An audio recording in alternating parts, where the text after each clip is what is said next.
दोस्तों, हम लोग आसन्न विधानसभा चुनाव के बहुत करीब पहुंचे हुए हैं।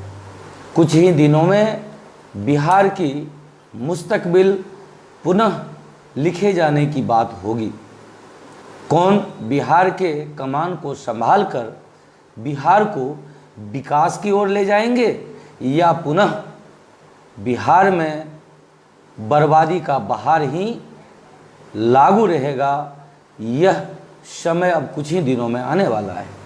लेकिन दोस्तों, आज जिस पर मैं चर्चा करने वाला हूँ वह बहुत ही माकूल प्रश्न है कि क्या आज़ादी के 74 वर्षों बाद भी हम लोकतांत्रिक रूप से सचमुच आज़ाद हो पाए हैं। मुझे तो नहीं लगता, क्योंकि आज के परिदृश्य में भी आपने देखा होगा कि जब जनता कोरोना के समय कराह रही थी, जब हमारा पूर्णिया वाटर लॉक्ड होकर के भयाक्रांत स्थिति में हृदय विदारक पीड़ा में करा रही थी, तब हमारे माननीय लोग या तो पटना का चक्कर लगा रहे थे, या तो दिल्ली का चक्कर लगा रहे थे, या फिर शिलान्यास या फोटो शूट में व्यस्त थे। कारण ये कि आज वर्तमान स्थिति में जब पूरा बिहार आक्रांत था, बिहार के लगभग 18-20 जिलों में बाढ़ और बरसात की पानी ने कोहराम मचा रखा था। एक तरफ कोरोना ने कोहराम मचा रखा है।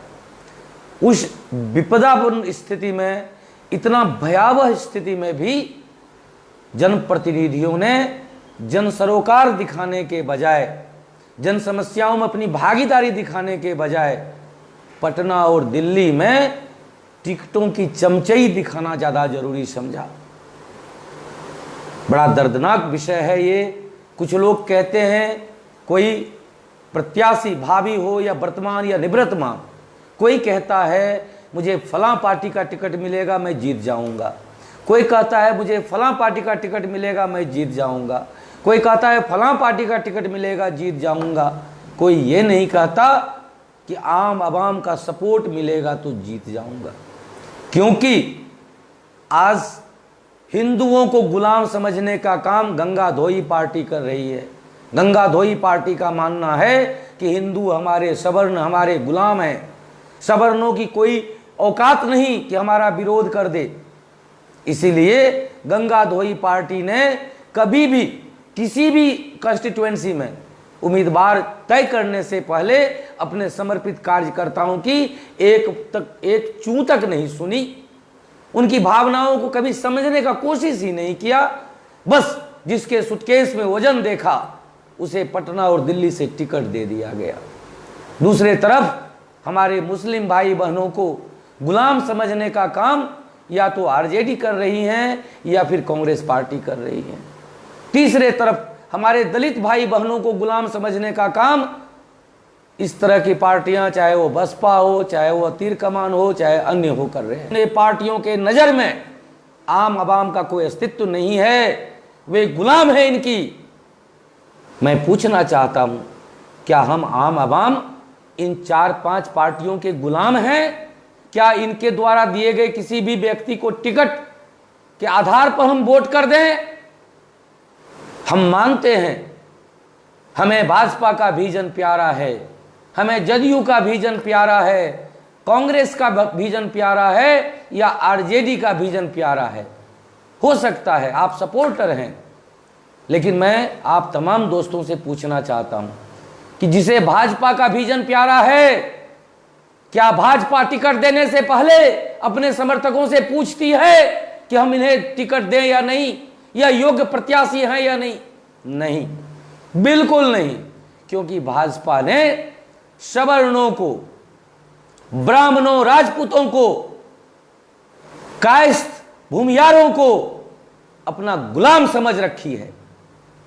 और इसके इस भ्रम को जब तक हम नहीं तोड़ दें, तब तक फिर बिहार में वास्तविक लोकतंत्र नहीं आ सकता है। दूसरी तरफ आप देख लीजिए कि इन लोगों के नज़र में ना तो दलित भाइयों के लिए कोई जगह है, ना ही सवर्णों का कोई स्थान है, ना ही हमारे मुस्लिम भाइयों के लिए कोई जगह है। जो आज मुस्लिमों का रहनुमा बनने की ढोंग करते हैं। मैं ऐसे पार्टियों से पूछना चाहता हूं, क्या लालू यादव के बेटे में ही सबसे बड़ी गुण है? क्या अकलियत की बात करने वाले आरजेडी वालों ने किसी अकलियत को क्यों नहीं मुख्यमंत्री का चेहरा घोषित किया? तो ये अकलियतों का प्यार नहीं है, उसे बेवकूफ बनाने का हथियार है।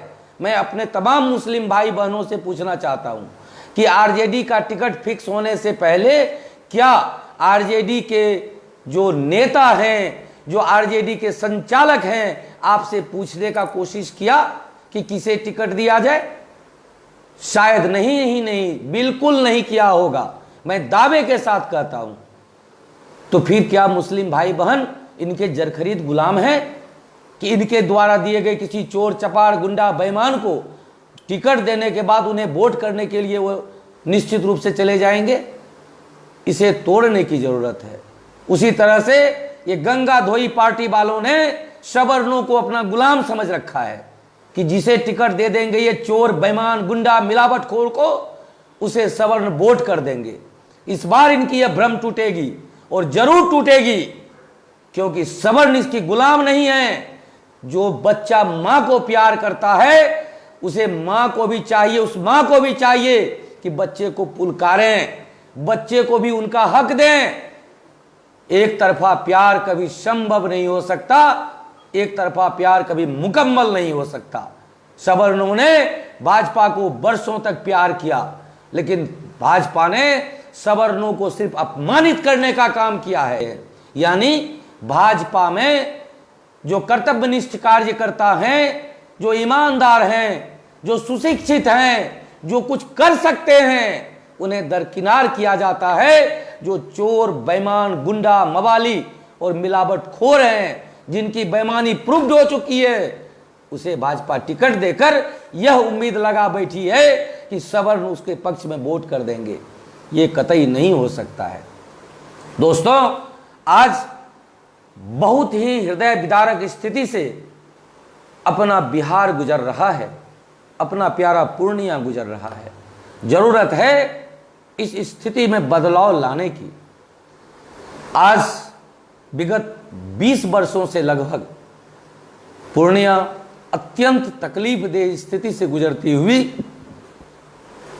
पीड़ादायक स्थिति में पहुंच गई है, पूर्णतः नारकीय स्थिति में पहुंच गई है। बिहार की स्थिति भी कमोबेश यही है। क्या हम लोगों ने ऐसे ही बिहार की परिकल्पना की थी? क्या हम लोगों ने ऐसे ही पूर्णिया की परिकल्पना की थी?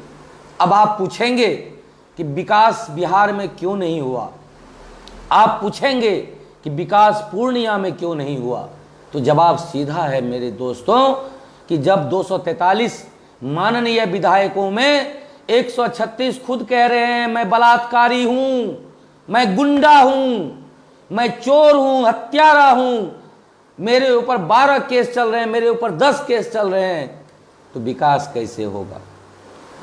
जब 243 विधायकों में से 150 ने अपने एफिडेविट में लिख कर दिया है मुझे पढ़ने नहीं आता, मैं 5 क्लास पास हूं, तो बिहार का विकास कैसे होगा? विगत 20 वर्षों से सिर्फ बिहार ही नहीं छली गई है, पूर्णिया भी छली गई है। बिना योग्यता देखे, बिना कर्तव्य निष्ठा देखे, बिना विजन वाले लोगों ने यहां कुंडली मारकर जम लेने का काम किया है। ऐसे मूर्ख जपाट अपने काम से कमीशन खोरी करने वाले, मिलावट खोरी करने वाले लोगों ने जो बिहार और पूर्णिया के मुस्तकबिल को अपने हाथ में ले रखा है, उससे विकास की उम्मीद तो कतई नहीं की जा सकती है, उससे विनाश की ही उम्मीद की जा सकती है। और यह विनाश का मार्ग वर्षों से प्रशस्त होता रहा है। मैं पूछना चाहता हूं, कौन करेगा बिहार का नेतृत्व? कौन करे पूर्णिया का नेतृत्व? जब पूर्णिया की बात करें आप, अंगूठा छाप, इंटर मैट्रिक की डिग्री, फर्जी डिग्री लेने वाले, जिंदगी भर मिलावट खोरी करने वाले, चोरी बेईमानी शराब की माफियागिरी करने वाले लोगों ने पूर्णिया के आम आवाम की जिंदगी को तबाह बर्बाद करने में कोई कोर कसर नहीं छोड़ा। यह ऐतिहासिक पूर्णिया आज नारकीय स्थिति में बदल गई। पूर्णिया का सबसे बेहतरीन स्थान नवरत्न, जिसे पूर्णिया ही नहीं भारत के अंदर प्रसिद्धि प्राप्त है, क्योंकि उस नवरत्न हाथे से कई सारे आईएएस आईपीएस ऑफिसर निकले हैं। लेकिन आज उस नवरत्न की स्थिति देश के नवरत्न वाली कंपनियों वाली हो गई है। एक भी गली में आप प्रवेश नहीं कर सकते, में कैद रहे। अपने घर होने के बावजूद भी लोग बेघर और खाना बदोशों की जीवन जीने को व्यस्त बाध्य हुए हैं। लेकिन जनप्रतिनिधियों की संवेदना शून्यता ने उनके तकलीफ को और बढ़ा दिया। पूर्णिया वाटर लॉक्ड क्यों हुई? क्योंकि पूर्णिया के 4 मुख्य नालों पर भूमाफियाओं ने कब्जा जमा रखा है। वे नाले साफ नहीं हैं और नालों के साफ नहीं होने के कारण पूर्णिया वाटर लॉक्ड हो गई। लोग सिसकते रहे, घरों में कैद रहे, बच्चे बीमार होते रहे, बूढ़े बुजुर्गों को इलाज नहीं मिल रहा था और जनप्रतिनिधि शिलान्यास कर रहे थे, फीता काट रहे थे। ऐसे सरोकार शून्य जनप्रतिनिधियों के कारण पूर्णिया सिसकती रही, लेकिन देखने वाला कोई नहीं था।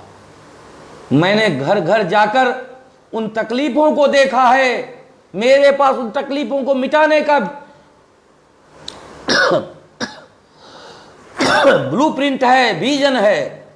दोस्तों, समस्याओं के निदान के लिए विजन की जरूरत होती है, समस्याओं के निष्पादन के लिए ब्लूप्रिंट की जरूरत होती है। ब्लूप्रिंट, विजन ये कहां से आएगा? इसके लिए पढ़ाई की जरूरत होती है। लेकिन यदि हम अपना प्रतिनिधित्व मूर्ख, जपाट, गवार, मिलावटखोर बेईमानों के हाथ में देते रहेंगे तो क्या ब्लूप्रिंट तैयार हो पाएगा समस्याओं के निष्पादन का? क्या विजन को हम स्पष्ट धरती पर उतार पाएंगे? कदापि नहीं उतार पाएंगे। दोस्तों, लोकतांत्रिक स्थिति को धरातल पर लाने के लिए आप तमाम लोगों को जगने की जरूरत है। आज लोकतंत्र को कहीं न कहीं कैद कर लिया गया है। आज लोकतंत्र कैद में छटपटा रही है, क्योंकि लोग हैं ही नहीं तो फिर लोकतंत्र कैसा? यहां पैसे पर वोट खरीदने की बात हो रही है, मानसिक रूप से डेविएट करने की बात हो रही है, लोकतांत्रिक व्यवस्था को धरातल उतरने नहीं दिया जा रहा है। ऐसे में आप वह दिन दूर नहीं रहा जब आपका यह लोकतंत्र कहीं असमय दम न तोड़ दे। आइए हम लोग मिलजुल कर लोकतंत्र को धरातल पर लाने का प्रयास करें। आज की स्थिति कैसी बन गई है? जनता और जनप्रतिनिधि के बीच कोई समानता नहीं रह गया है। जनप्रतिनिधि अपने आप को आला, भगवान, राजा समझते हैं, जनता को कीड़ा मकोड़ा और गुलाम समझते हैं। एक विधायक उतरता है, 4 बॉडीगार्ड उतरता है, उसके साथ 10-20 गाड़ियां लग जाती है, आम आवाम के मुंह से आवाज नहीं निकल पाती। क्या इसी लोकतंत्र की परिकल्पना हमारे श्रद्धेय बापू जी ने किया था? क्या इसी लोकतंत्र की परिकल्पना श्रद्धेय जयप्रकाश नारायण जी ने किया था? क्या इसी लोकतंत्र की परिकल्पना सुभाष चंद्र बोस ने किया था? श्रद्धेय सुभाष चंद्र बोस ने किया था? बिल्कुल नहीं किया था। लोकतंत्र को कैद करने की साजिश चल रही है। आज धन के बल लोकतंत्र को हाईजैक किया जा रहा है।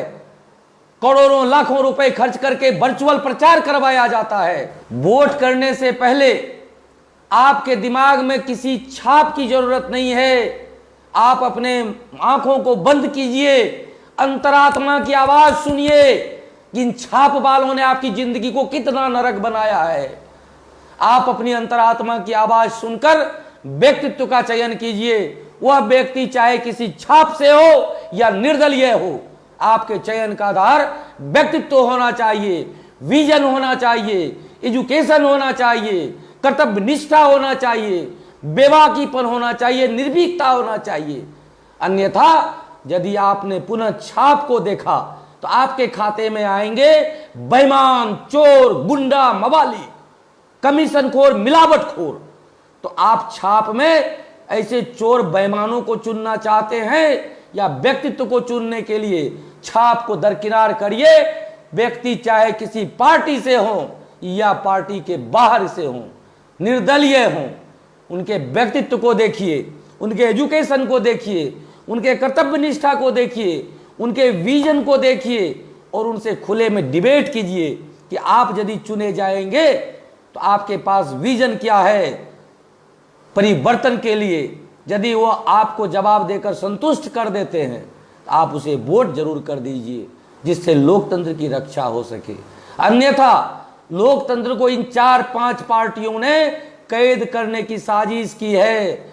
इन 4-5 पार्टियों के नजर में जनता का अस्तित्व तो नहीं है, जनता सिर्फ और सिर्फ इनकी गुलाम है, ऐसा ये सोचते हैं। मैं विधायक नहीं, पूर्णिया का आमो अवाम विधायक बनेगा, एक एक वोटर विधायक बनेगा। ये लोकतंत्र की व्यवस्था मैंने करी है। मैंने लोकतंत्र को धरातल पर लाने का प्रयास किया है, जिससे लोकतंत्र जिंदा हो सके, जिसमें लोक की शासन हो, किसी भी कार्य योजना से पहले लोगों की भागीदारी हो, जन भागीदारी हो। जन समस्याओं की जानकारी नहीं, जनता से सरोकार नहीं, ऐसे व्यक्ति जनप्रतिनिधि कहलाने के लायक भी नहीं हो सकते। आज के तथाकथित माननीय जनप्रतिनिधि नहीं है, ये दल प्रतिनिधि है। दलों के नाम ये जीत दर्ज करते हैं और दलों के नाम ही कमीशनखोरी, मिलावटखोरी, घूसखोरी को बढ़ावा देकर दल को भी बदनाम करने का काम करते हैं। गरीबों की हकमारी किसने की है? इन्हीं बेईमानों ने की है, जिनके पास ना तो शिक्षा है, ना तो विजन है, ना तो कुछ कर गुजरने की कर्तव्य निष्ठा है, ना समर्पण है, ना जनता के प्रति सरोकार है, ना जन समस्याओं की जानकारी है।